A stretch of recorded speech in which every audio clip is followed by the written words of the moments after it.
오늘 우리에게 주신 하나님의 말씀은 데살로니가 후서 2장 1절에서 12절까지 말씀입니다.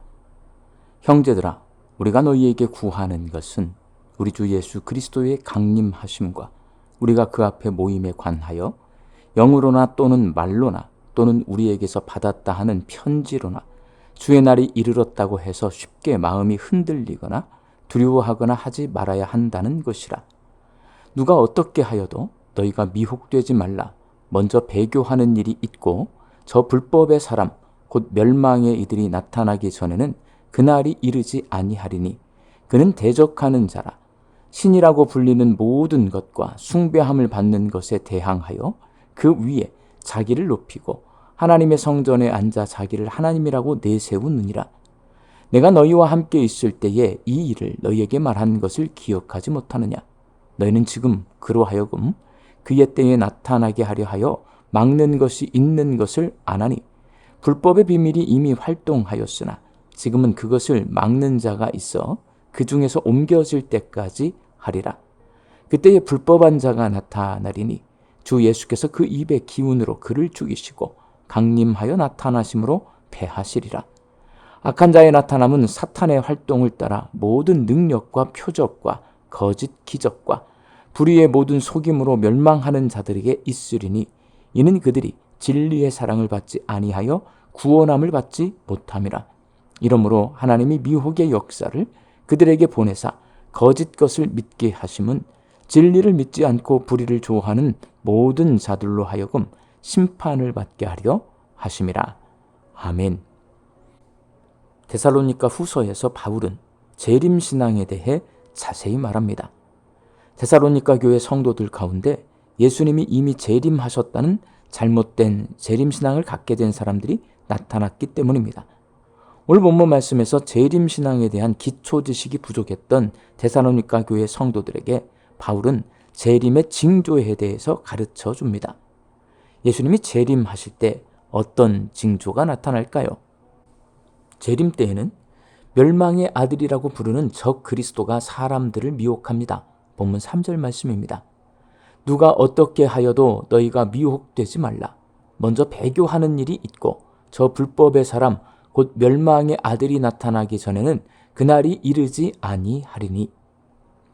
불법을 행하는 멸망의 아들인 적 그리스도는 사람들을 미혹해서 예수 믿기를 포기하고 배교하게 만듭니다. 예수님이 재림하시는 종말의 날에는 많은 성도가 적 그리스도에게 미혹되어 하나님 아닌 적 그리스도를 하나님으로 믿게 됩니다. 왜냐하면 적 그리스도가 자신이 하나님이라고 성도들을 미혹하기 때문입니다. 본문 4절 말씀입니다. 그는 대적하는 자라. 신이라고 불리는 모든 것과 숭배함을 받는 것에 대항하여 그 위에 자기를 높이고 하나님의 성전에 앉아 자기를 하나님이라고 내세우느니라. 적 그리스도는 자기가 마치 하나님인 것처럼 하나님의 성전에 앉아서 사람들을 미혹합니다. 그런데 이것은 사탄의 활동입니다. 사탄이 적 그리스도를 통해 능력, 표적, 거짓, 기적을 일으키게 해서 적 그리스도가 진짜 하나님인 것처럼 사람들을 속입니다. 오늘 본문 9절과 10절 말씀입니다. 악한 자의 나타남은 사탄의 활동을 따라 모든 능력과 표적과 거짓 기적과 불의의 모든 속임으로 멸망하는 자들에게 있으리니 이는 그들이 진리의 사랑을 받지 아니하여 구원함을 받지 못함이라. 사탄의 속임수에 넘어가고 적 그리스도에게 미혹되어 신앙을 잃어버리면 구원받지 못하게 됩니다.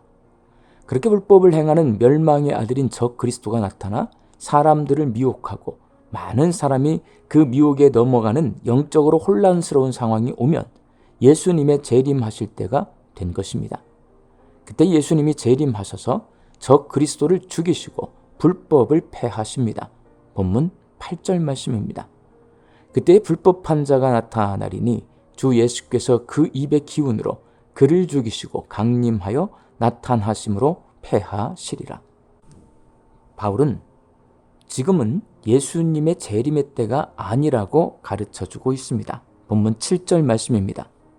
불법의 비밀이 이미 활동하였으나 지금은 그것을 막는 자가 있어 그 중에서 옮겨질 때까지 하리라. 적 그리스도의 미혹이 이미 활동하고 있지만 아직은 본격적으로 활동하고 있지 않습니다. 왜냐하면 하나님께서 그 활동을 막고 계시기 때문입니다. 하나님이 마음대로 활동하도록 허락하실 때까지, 하나님이 정한 예수님 재림의 날까지는 적 그리스도의 미혹이 막혀 있을 겁니다. 하나님이 이렇게 사람들이 적 그리스도에게 미혹되고 사탄의 거짓에 속게 만드시는 이유는 참 믿음과 거짓 믿음을 구별하여 드러나게 하시기 위해서입니다. 본문 11절과 12절 말씀입니다. 이러므로 하나님이 미혹의 역사를 그들에게 보내사 거짓 것을 믿게 하심은 진리를 믿지 않고 불의를 좋아하는 모든 자들로 하여금 심판을 받게 하려 하심이라. 믿는 척하는 사람들은 전부 미혹과 거짓에 넘어가 심판을 받게 될 것입니다. 믿는 척하는 사람들이 하나님을 속여서 구원에 이르지 못합니다. 예수님이 재림하시는 날은 믿는 척이 아니라 오직 믿음으로 구원에 이르는 날입니다. 사랑하는 광주 양림교회 성도 여러분, 예수님 재림의 날은 참 믿음을 가진 성도가 누구고 믿는 척하는 사람이 누군지 드러나는 날입니다. 참 믿음을 갖지 않은 사람들은 적 그리스도에게 미혹되어 결국 멸망에 이르게 될 것입니다. 가짜에게 미혹되지 않으려면 진짜와 가짜를 구별할 수 있는 참 믿음을 가지고 있어야 합니다. 참 믿음은 기적이나 표적을 따르는 믿음이 아니라 하나님 말씀 위에 세워진 믿음입니다. 우리 광주 양림교회 성도들이 하나님의 말씀 위에 세워진 참 믿음을 가지고 사탄에게 미혹되거나 거짓에 속지 않고 우리 주님 다시 오실 때까지 신앙을 잘 지켜내시기를 우리 주님의 이름으로 축원합니다. 함께 기도하겠습니다. 우리보다 먼저 예수를 믿었던 유럽이나 미국의 교회들의 성도 수가 급격히 줄어들고 있습니다. 점점 예수님 믿지 않는 사람들이 많아지고 있습니다. 이제 우리나라에도 그런 사람들이 많이 늘어나고 있습니다. 이런 현상들을 통해 우리 주님의 재림을 생각할 수밖에 없습니다. 다시 오실 우리 주님을 믿음 안에서 기다리며 살아가는 저희들이 되게 하여 주옵소서. 하나님의 말씀 위에 세워진 참 믿음 가지고 사탄에게 미혹되지 아니하고 비록 우리가 이 땅에 살고 있지만 거룩한 하나님 나라 백성으로 살아갈 수 있도록 주님 도와주옵소서. 말씀 듣고 세상을 향해 나아갑니다. 우리 광주 양림교회 성도들이 일하는 일터 위에 복을 내려 주시어서 하나님 주시는 일용할 양식을 풍성히 거두게 하여 주시고 흩어져 살고 있는 우리 가족과 자녀들에게 믿음 주시어서 이 하루도 다시 오실 우리 주님을 기다리는 재림신앙 가지고 좌로나 우로나 흔들리지 않고 주의 말씀에 순종하며 살게 하여 주옵소서. 육신의 낙할 선악길을 간구하는 하루들이 있습니다. 예수님의 능력으로 치유함을 얻게 하여 주시옵시고 오랜 시간 침상에 누워 계시는 장기 환우들과 어르신들이 천국 소망 붙들고 오늘 이 하루를 살게 하여 주옵시며 애쓰고 힘써서 돌보는 가족들 위에 새 힘을 더하여 주옵소서. 예수님의 이름으로 기도하옵나이다. 아멘.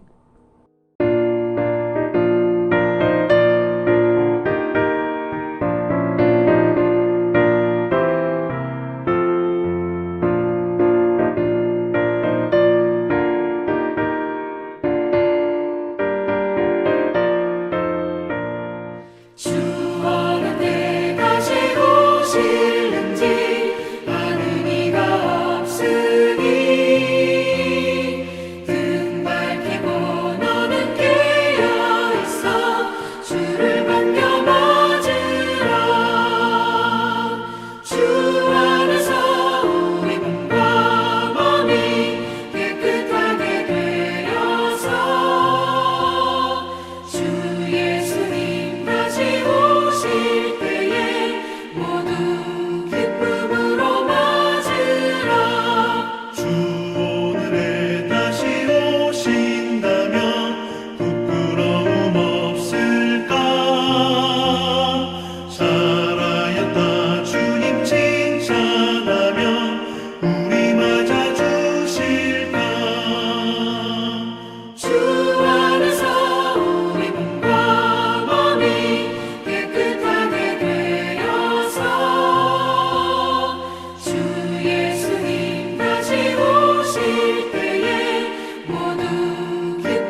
당신